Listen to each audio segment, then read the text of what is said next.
வணக்கம் மக்களே, welcome back to our channel. மீண்டும் ஒரு புதிய வீடியோ.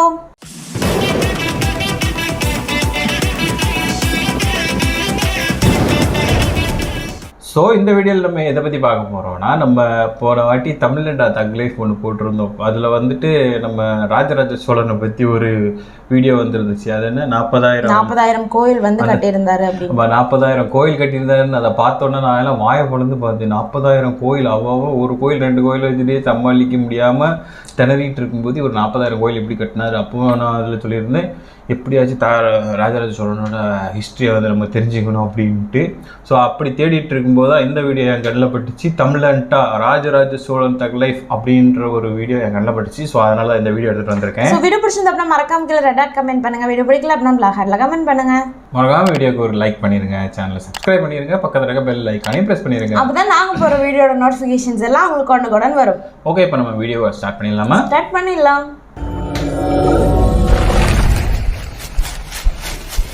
தமிழச்சி நம்ம சீமனோட ஒரு வீடியோ. ஹாய் மக்களே, வெல்கம் டு தமிழச்சி இன்ஃபோ. இன்னைக்கு நம்ம ராஜராஜ சோழனோட லைஃப் இன்சிடென்ட்ஸ் தான் பார்க்க போறோம். இது நம்ம சப்ஸ்கிரைபரோட ரெக்வெஸ்டட் வீடியோ, அப்புறம் தமிழர்கள் எல்லாருமே தெரிஞ்சுக்க வேண்டிய ஒரு வீடியோ. ஸோ ஸ்கிப் பண்ணாம ஃபுல்லா பாருங்க. அண்ட் இதுக்கு மேல வளவளன்னு பேசாம வீடியோ போகலாம். ரைட். ராஜராஜ சோழன் பெரிய சிவன் பக்தருங்கிறது நம்ம எல்லாருக்குமே தெரியும். அதனால அவர் எந்த ஊர்ல எல்லாம் ஆட்சி செய்யறாரோ அந்த ஊர்ல எல்லாம் சிவன் கோயிலை கட்டிட்டு வந்துருவாரு. அப்படி கோவில்களா கட்டி கட்டி சோழர்களோட ஆட்சி காலத்திலேயே கிட்டத்தட்ட 40,000 சிவன் கோயிலை கட்டி முடிச்சிருக்காங்க. இதுவே தகுதான். இதை விட பெரிய தகு என்னன்னா, ராஜராஜ சோழன் இலங்கையில ஒரு பகுதியில போர் தொடுத்தாரு. அதுல ஜெயிக்கவும் செஞ்சாரு. ஆனா அந்த போரால அங்க இருந்து நிறைய புத்தரோட சிலைகள் உடைக்கப்பட்டுச்சு. அதை பார்த்த ராஜராஜ சோழன் நினைச்சிருந்தா அப்படியே விட்டு வந்திருக்கலாம். ஏன்னா அவர் சிவன் பக்தர் தான். ஆனா அவருடைய பண்ணல. அப்படி என்ன பண்ணாருன்னா, அங்க போரால உடைஞ்சு போன எல்லா புத்தர் சிலையும் புதுப்பிச்சும் கொடுத்தாரு. புதுசா நிறைய புத்தர் சிலையை கட்டியும் கொடுத்தாரு.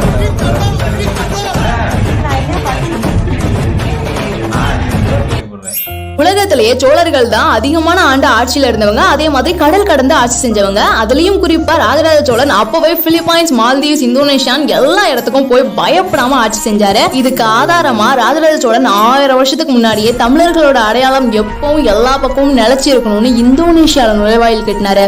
இதுவே தகுதான். இதை விட பெரிய தகு என்னன்னா, 1000 வருஷத்துக்கு முன்னாடி அவர் கட்டின அந்த நுழைவாயில இப்ப வரைக்கும் ஒரு கீறல் கூட விடல. தமிழர்களோட அடையாளமா சிங்கம் மாதிரி இந்தோனேஷியால கெத்தா இருக்கு.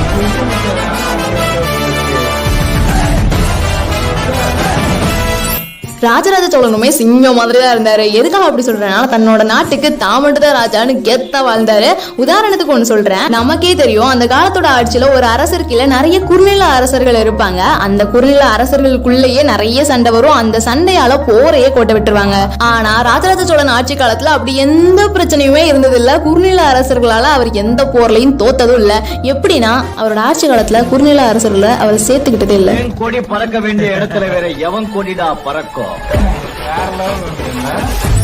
நம்ம ராஜராஜ சோழன் கட்டின பிரகதீஸ்வரர் ஆலயத்தை பத்தி சொல்லணும்னா சொல்லிக்கிட்டே போகலாம். அதுல அவ்வளோ அதிசயங்கள் இருக்கு. அதுல ரொம்ப பெரிய விஷயம் என்னன்னா, அந்த கோவில் கோபுரத்தோட உச்சியில ஒரு பெரிய கல் வச்சிருப்பாங்க. அந்த கல்லோட இடை மட்டுமே கிட்டத்தட்ட 80 டன் இருக்குன்னு சொல்றாங்க. இதை நான் சொல்லும் போது அசால்ட்டா 80 டன்னு சொல்றேன். ஆனா அந்த 80 டன்னோட வெயிட் கிட்டத்தட்ட யானையோட வெயிட்டுக்கு சமம். நீங்க நினைக்கிற மாதிரி ஒரு யானையோட வெயிட்டுக்கு இல்ல, 12 யானையோட வெயிட்டுக்கு. இப்போ வரைக்குமே எல்லாருக்கும் இருக்கிற கேள்வி, அந்த அவ்வளோ பெரிய கல் அந்த கோபுரத்தோட உச்சியில எப்படி போய் இருக்குது, எப்படி அதை வந்து வடிவமைச்சிருப்பாங்க? அதுவும் எனக்குமே ஒரு டவுட். இவ்வளோ, அதாவது நான் நிறைய கேள்விப்பட்டிருக்கேன், அதை சுற்றி மண்ணால் வந்து இது பண்ணி அந்த யானையை வச்சு கொண்டு வந்து வச்சாங்க. ஓகே, அதை அந்த கட்டமைப்பு எப்படி பண்ணாங்க, இந்த உச்சியில் எப்படி கொண்டு போனாங்க அப்படிங்கிறது இப்போ வரைக்குமே ஒரு கேள்விக்குறியீடு தான். அதுவும் அந்த 80 டன்னை வந்து அந்த கோபுரம் வந்து தாங்கிட்டு இருக்குன்றது வந்து எவ்வளோ பெரிய ஒரு சாதனை அது. நம்ம எல்லாருமே ஹெல்ப் பண்ணவங்களை பொதுவா மறக்க மாட்டோம், மறக்கவும் கூடாது. இந்த நாகரிகம் இப்ப வந்தது இல்ல, 1000 வருஷத்துக்கு முன்னாடியில இருந்து வந்தது. உதாரணத்துக்கு நம்ம தஞ்சை பெரிய கோயில கட்டிட்டு இருந்தப்போ அங்க வேலை பார்த்தவங்களுக்கு ஒரு பாட்டி இலவசமா மோர் கொடுத்திருக்காங்க. அதை ராஜராஜ சோழனும் பார்த்தாரு. அவர் நினைச்சிருந்தா அப்படியே விட்டுட்டு போயிருக்கலாம். ஆனா அவருடைய பண்ணல. நன்றி மறக்க கூடாதுங்கிற ஒரே காரணத்துக்காக அந்த கோவிலோட கோபுரத்தோட உச்சியில அந்த மோர் கொடுத்த பாட்டிக்கும் சிலை செதுக்கியிருக்காரு.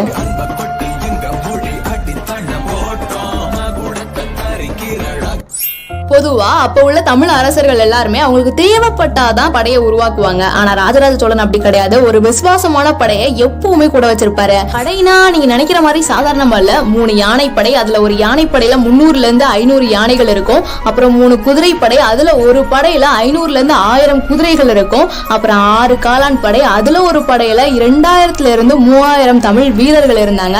இது போக 2 மருத்துவர் அணி, அதுல கிட்டத்தட்ட 300 மருத்துவர்கள் இருந்தாங்க. இப்படி ஏகப்பட்ட படை வச்சிருந்த ஒரே ஆட்சி காலம் நம்ம ராஜராஜ சோழனோட ஆட்சி காலம் தான்.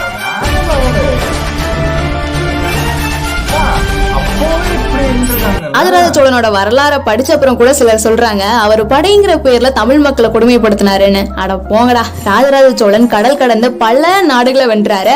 அந்த நேரம் அவர் நினைச்சிருந்தா தான் வென்ற நாட்டை அடிமையே படுத்திருக்கலாம். ஆனா அவர் அதை எதுவுமே பண்ணாம எந்த நாட்டெல்லாம் அவர் வென்றாரோ அந்த நாட்டிலலாம் தன்னோட புலி கொடியை மட்டும் நட்டி வச்சு தமிழ் இனத்தோட அடையாளத்தை மட்டுமே உருவாக்கிட்டு வந்தாரு.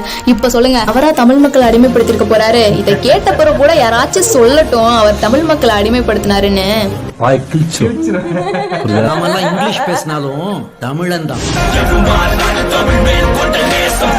சாதாரண ஒரு கிரானைட் கல்லுல மெஷினை வச்சு பெயர் எழுதுறது ரொம்ப கஷ்டம். அப்படி இருக்கும்போது அந்த காலத்திலே எந்த ஒரு தொழில்நுட்ப வசதியும் இல்லாம சிலைகளோட துளைகளையும் வளைவுகளையும் அவ்வளோ அழகா வடிவமைச்சிருக்காரு நம்ம ராஜராஜ சோழன். இதுல தங்கினா 216 அடி உயரம் கொண்ட அந்த பிரகதீஸ்வரர் கோவில்ல 1 அடி 2 அடி மட்டும் செதுக்கப்படல, 216 அடி கொண்ட கோவிலுமே பெயிண்ட் கூட அடிக்க முடியாத அளவுக்கு செதுக்கப்பட்டிருக்க, பெயர்களும் பொறிக்கப்பட்டிருக்கு. உலகத்தை ஆண்ட பரம்பரை நாம 10,000 ஆண்டு பழமையான மொழி. ஏன் இந்த உலகத்தின் முதல் மூத்த மொழி தமிழ்.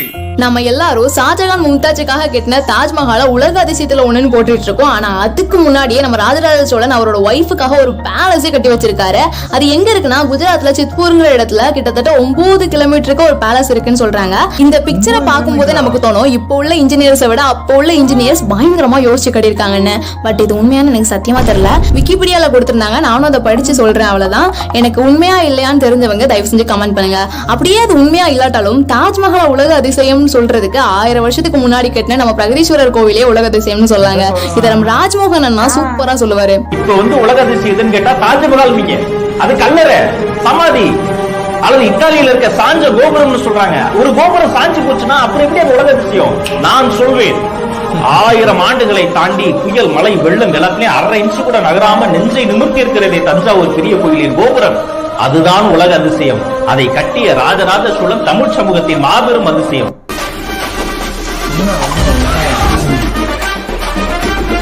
இந்த வீடியோல எதுவும் குறை நிறைகள் இருந்தாலும் நீங்க தாராளமா கமெண்ட் பண்ணலாம். உங்களோட ஒவ்வொரு கமெண்ட் தான் இன்னமும் வீடியோ பண்றதுக்கு மோட்டிவேட் பண்ணும். அப்புறம் நிறைய பேர் சப்ஸ்கிரைப் பண்ணாம பார்த்துட்டு இருக்கீங்க, மறக்காம சப்ஸ்கிரைப் பண்ணிட்டு பக்கத்துல பெல் ஐகானை பிரஸ் பண்ணிருங்க. அப்பதான் நம்ம அடிக்கடி போஸ்ட் பண்ற வீடியோ உங்களுக்கு டாப் டாப்னு நோட்டிபிகேஷனா வந்து நிக்கும். எனிவே ஹடாம போய் டேக் கேர். ஸோ ஓகே, நீங்க அந்த வீடியோ சொன்ன மாதிரி நிறைய பேர் சப்ஸ்கிரைப் பண்ணாம தான் நம்ம வீடியோ பார்த்துட்டு இருக்கீங்கன்னு தெரியும். இருந்தாலும் நாங்க சொல்றது ஒரே ஒரு சப்ஸ்கிரைப் தானே கேட்குறோம். கேட்ட நீங்க பண்ணீங்கன்னா எங்களை நாங்க வந்து புள்ள குட்டிகளோட சந்தோஷமா அப்படிங்கலாம் சொல்ல அவசியம் வரல. இது கோபி சுதாகர் நீங்க ஒரு லைக் பண்றதால எங்க குடும்பம் குட்டிகள்லாம் வாழும், நாங்க எவ்வளவு சந்தோஷமா இருப்போம் தெரியுமாங்க. ஸோ இப்போ இந்த வீடியோ வந்து ஓகே ஃபைனல் நம்ம வந்து ராஜராஜ சோழன் பற்றி இப்போ தெரிஞ்சுக்கணும் அப்படின்னு சொல்லிட்டு இந்த வீடியோ கொண்டு வந்துட்டாங்க. பட் உங்கள் எல்லாருக்கும் சோகமான இன்னொரு செய்தியை நாங்கள் சொல்ல போகிறோம். இது வரைக்கும் நம்ம சேனல் ஆக்சுவலாக நல்லா க்ரோ ஆகி வந்ததுக்கு ஒரு முக்கியமான ரீசன் வந்து சித்து அண்ணா vlogs தான். அதுவும் ஒரு காரணம். இப்போ இடையில கொஞ்சம் நல்லா க்ரோ ஆகி வந்ததுக்கு சித்து அண்ணா வீடியோஸும் நமக்கு வந்து ரொம்ப ஒரு பெரிய ரீசன், நல்ல ஒரு காரணமா இருந்தது. பட் வந்து இன்னுமே நம்மளால அந்த வீடியோஸ் வந்து பண்ண முடியுமாங்கிறது தெரியல. இது நாள் வரைக்கும் காப்பிரைட்ஸ் வந்த வீடியோஸ் வந்து இப்போ சேனல்லே இல்லை. ஆக்சுவலாக அவங்க வந்து பிளாக்கே பண்ணிட்டாங்க. பட் அவங்க பிளாக் பண்ணல, அவங்க வந்து ஒரு டிஜிட்டல் பார்ட்னர் வச்சிருக்காங்க. அவங்க பேர் கூட சொல்லலாமான்ட்டு தெரியல. அதுக்கும் இந்த வீடியோ பிளாக் பண்ணா சொல்றதுக்கு இல்லை. ஸோ நம்ம அவங்களோட வீடியோ கீழே சின்னதாக பண்ணும்போது அதை அனலைஸ் பண்ணும்போது அந்த வீடியோ வந்திருக்கும் போல் இருக்கு. ஸோ அதை பிளாக் பண்ணியே வச்சுட்டாங்க. நம்ம இன்னைக்கு காலையில் போட்ட சித்து அண்ணா வீடியோவும் இருக்காது.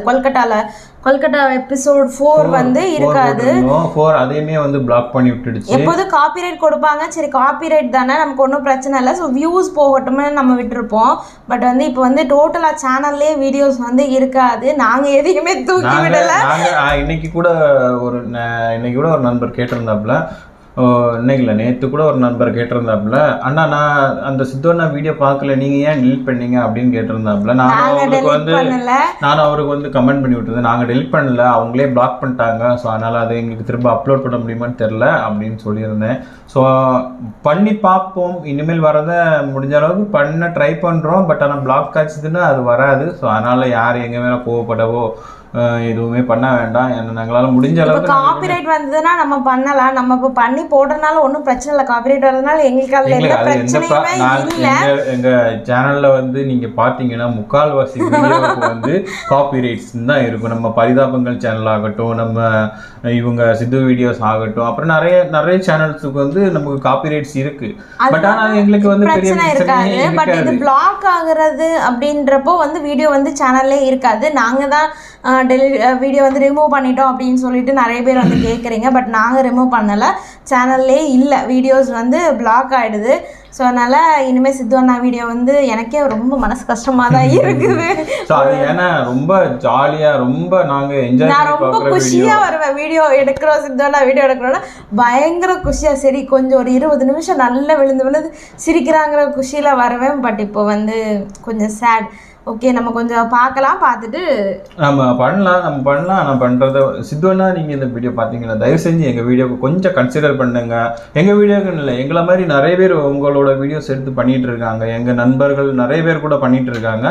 அவங்க சார்பாக நான் இந்த வீடியோவை தயவு செஞ்சு சித்தண்ணா கண்ணில் போடுற வரைக்கும் இந்த ஒரு பாட்டை எடுத்தாவது நீங்கள் சித்தண்ணாவுக்கு கொஞ்சம் சேருங்க. ஏன்னா உங்களால் தான் தட்ஸ் மீன் நானும் உங்களோட ஒரு சப்ஸ்கிரைபர், மேடமும் உங்களோட ஒரு சப்ஸ்கிரைபர், ஒன் ஆஃப் த சப்ஸ்கிரைபராக வந்து நாங்கள் உங்ககிட்ட கேட்குறோம். என்னன்னா உங்கள் வீடியோஸ் நாங்கள் பண்ணுறதுல நீங்கள் காப்பிரைட் வேணால் கொடுத்துக்கோங்க, ஒரு பிரச்சனையுமே இல்லை.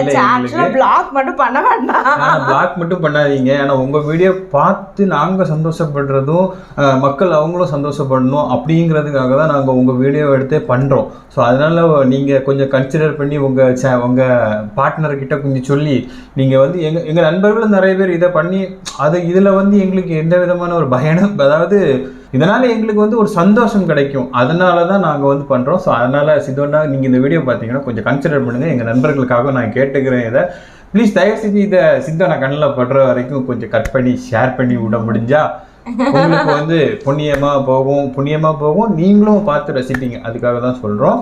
ஸோ மறக்காமல் நீங்கள் இதை ஒன்று மட்டும் எங்களுக்காக பண்ணி விட்டுருங்க. ஸோ நாங்கள் இந்த வீடியோ என்ஜாய் பண்ணோம், நீங்கள் என்ஜாய் பண்ணீங்களா இல்லையாங்கிறத எங்களுக்கு மறக்காமல் கமெண்ட்டில் சொல்லுங்கள். ஸோ நெக்ஸ்ட் டைம் நல்ல வீடியோ மீட் பண்ணலாம். அது வரைக்கும் பாய்.